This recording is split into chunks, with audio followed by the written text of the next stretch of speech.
Oke, assalamualaikum warahmatullahi wabarakatuh. Kembali lagi dengan saya, Pak Agung. Kali ini saya tidak membahas materi fisika, namun kita akan membahas soal fisika. Tentunya soal yang akan kita bahas pada kesempatan kali ini adalah momen gaya yang telah dibahas materinya pada bab dinamika rotasi.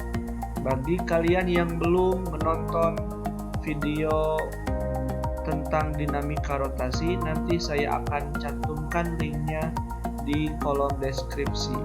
Oke, inilah sesi tanya semesta bahas soal momen gaya. Kita langsung saja. Ya, ini jika ada sebuah batang ya, di mana titik P-nya itu sebagai porosnya, dan massa batang diabaikan. Tentukan momen gaya batang terhadap titik P. Yang diketahuinya adalah F1 10 Newton, kemudian F2-nya 20 Newton. Kemudian R1 adalah 20 cm atau dirubah ke dalam meter sama dengan 0,2 meter. Kemudian R2-nya adalah 10 cm dirubah ke dalam meter menjadi 0,1 meter. Ingat, R1 itu dihitung dari titik pusat sampai dengan F1.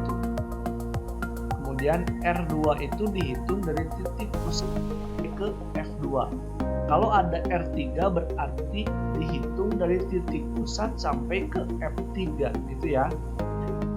Kemudian yang ditanyakan adalah sigma torsinya. Karena yang ditanyakan sigma torsi, maka harus dijumlahkan antara torsi yang pertama ditambah dengan torsi yang kedua. Kita uraikan terlebih dahulu karena ini mengandung sudutnya, jadi harus diuraikan ya. Maka yang ini tuh menjadi F2 sin 30 itu. Lanjut, ini ada F, torsi itu kan rumusnya F kali R ya. Jadi torsi 1 sama dengan F1 dikali dengan R1 ditambah dengan F2 dikali dengan R2 sin 30. Kenapa ada sinnya? Karena tadi ya ada sudutnya. Jadi F2 dikali dengan sin 30 itu ya. Lanjut. Oke, ini kaidah arah jarum jam ya. Ini sih kesepakatan kita lah ya. Ini kesepakatan saya. Jadi kalau saya menggunakannya lebih kepada kalau searah dia positif nilainya, kalau misalkan berlawanan arah maka dia negatif gitu. Maksudnya gimana? Oke, kita lihat. Ini titik pusat. Ini titik pusatnya. Bayangkan saja ini ada bendanya itu dipaku di sebelah sini. Jadi kan ini akan diam ya. Tapi ketika ditarik, yang ini sebelah sini ditarik, bayangkan aja ini ditarik ke atas, maka benda ini bakal bagaimana? Kan bergerak ya. Bergerak searah dengan jarum jam kan.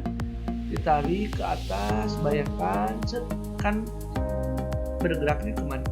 Ke arah kanan dan searah dengan jarum jam. Karena searah dengan jarum jam, maka nilainya positif gitu. Begitupun dengan F2 ketika saya tarik ini dipaku nih ya, kemudian ditarik ke bawah, maka dia searah juga, searah dengan jarum jam. Coba lihat jarum jam kalian, lihat saja jarum jam itu bergeraknya ke sini, muter ke sana ya. Karena searah dengan jarum jam maka nilainya positif juga, jadi di sininya tidak berubah. Maka F1 dengan F2 sama-sama positif. Kita langsung masukkan. F1-nya 10, kemudian R1-nya adalah 0,2 ditambah F2-nya 20 dikali dengan 0,1 lagi ya. Ini F2-nya 10 cm dirubah di 0,1 dan 30. sin 30 itu adalah setengah. 10 kali 0,2 hasilnya adalah 2. 20 kali 0,1 hasilnya juga 2. Ini 2 kali setengah hasilnya kan 1 ya. Kan 1 ya. 1 tambah 2 hasilnya adalah 3 Newton meter. Itulah hasilnya. Baik, kita lanjutkan ke soal berikutnya. Ya, ini soal yang nomor 2. Ini dua-duanya ada sudutnya ya. Ini sudut 30, ini juga sama sudut 30. Maka nanti harus diuraikan, yang ini diuraikan, ini pun sama diuraikan. Jika titik B sebagai poros batang ABC, ini titik B-nya, maka yang ditanyakan adalah momen gayanya. Sama kayak tadi ya. Yang diketahuinya adalah F1 sama dengan 10 Newton. Ini kemudian F2-nya 20 Newton, kemudian R1-nya 10 cm. Ingat, kalau masih dalam senti itu harus dirubah ke dalam meter ya. Lanjut, R2-nya adalah 10 cm, dirubah juga jadi 0,1. Kenapa ini R1-nya 10? Tadi sudah saya jelaskan. Ingat, dari titik poros sampai ke titik F1 itu disebutnya R1 ya. Kalau titik poros sampai dengan F2 itu dihitung sebagai R2 gitu ya. Kemudian yang ditanyakan adalah sigma torsi.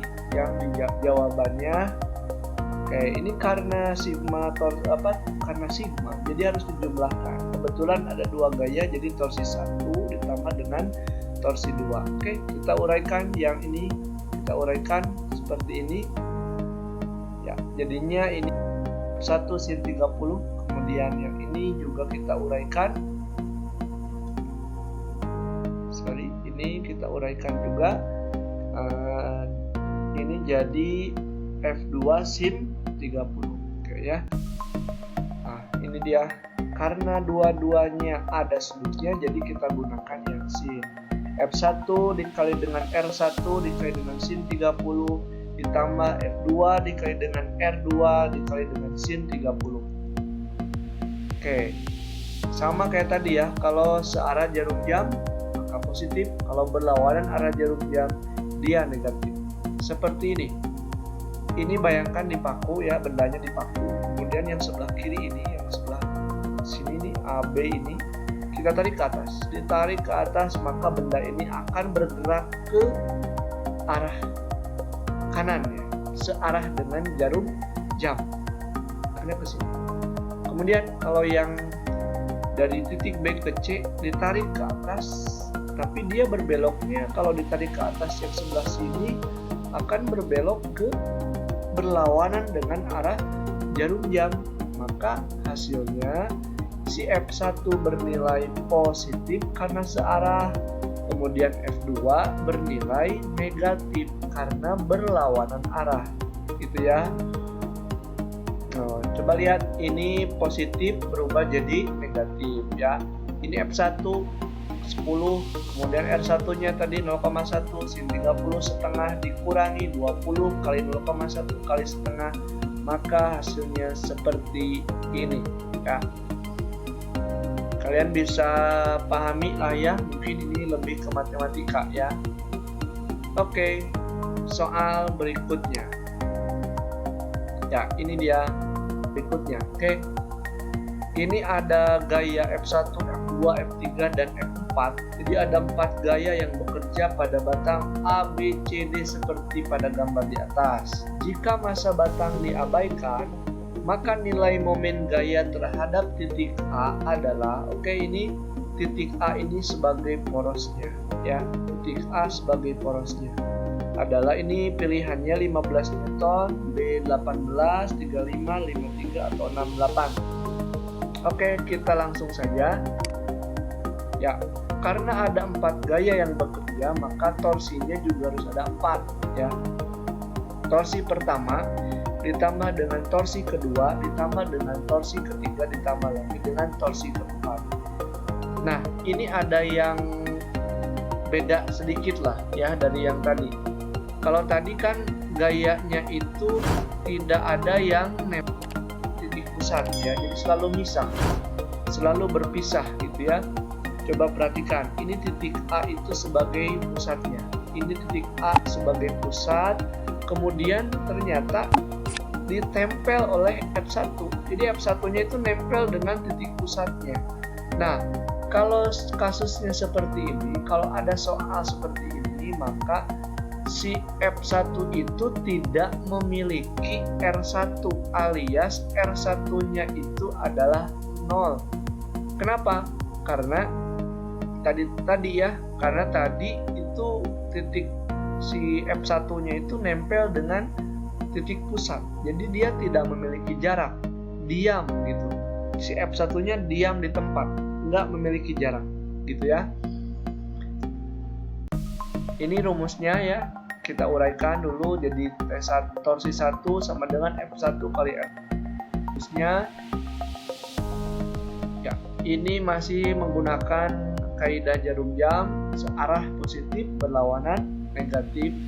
Nah, tadi ya, kenapa saya tidak menggambarkan arah panahnya yang kayak gini? Kenapa? Karena tadi ya, karena si A ini sebagai titik pusat, otomatis dia tidak memiliki jarak gitu. Karena dia tidak memiliki jarak, otomatis F1 ini akan diam. Jadi percuma, tidak mungkin bergerak gitu. Kalaupun ditarik juga tidak mungkin bergerak. Jadi nggak usah dihitung gitu ya kalau untuk F1-nya. Lanjut, ini gambar-gambar untuk animasi untuk melihat arah perputaran jarum jamnya. Oke, perhatikan dulu. Untuk F2 itu kalau kita tarik, ini diam nih, ini dipaku. Kemudian batang ini ditarik ke bawah oleh F2 sebesar 4 Newton, ditarik ke bawah, maka benda ini akan bergerak searah dengan jarum jam, bakal ke sana. Ini, nah, itu ya. Karena searah dengan jarum jam, maka F1-nya bernilai positif. Tuh. Sekarang lihat kalau F3. Ini dipaku, ini diam, kita tarik ke atas, ditarik ke atas, dia ternyata berlawanan arah jarum jam, maka F3 bernilai negatif karena berlawanan arah jarum jam. Oke, lanjut F4. Untuk F4 ditarik ke bawah juga, sama ya di F2. Karena sama, jadi tidak usah lama-lama lagi, jadi dia bernilai positif. Lanjut ya, jadi yang bernilai negatif itu hanya F3 saja ya. Lanjut.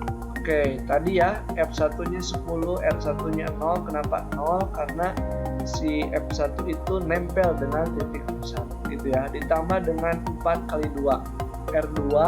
Ingat ya, kalau R, yang namanya R itu dihitung dari titik pusatnya sampai ke gayanya gitu.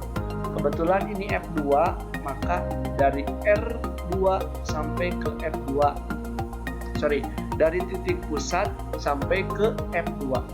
Nih, titik pusat ke F2 itu adalah R2, yaitu 2 meter. Sekarang kalau R3, kenapa 3? Perhatikan.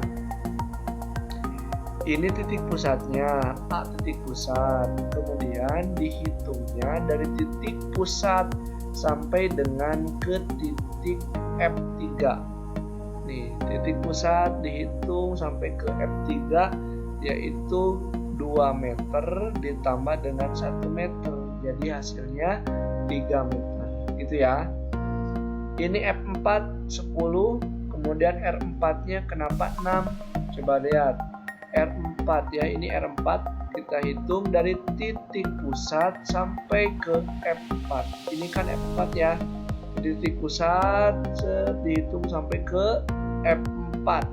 Lihat, 2 meter ditambah dengan 1 meter ditambah lagi dengan 3 meter, maka hasilnya 6.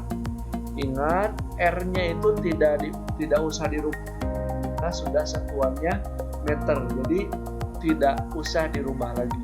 Lanjut ya, 10 kali 0 hasilnya 0, ditambah dengan 4 kali 2 hasilnya 8, dikurangi 5 kali 3 15, dan ditambah 10 kali 6 hasilnya 60, maka hasilnya adalah 53 Newton meter. Jawabannya adalah yang D ya. Oke, terima kasih karena materi sudah habis ya, soalnya sudah habis, tidak ada lagi soal. Untuk itu saya cukupkan sekian, mudah-mudahan ada manfaatnya. Tunggu video selanjutnya dari saya. Untuk itu saya ucapkan terima kasih. Jangan lupa subscribe, komen, dan like. Assalamualaikum warahmatullahi wabarakatuh.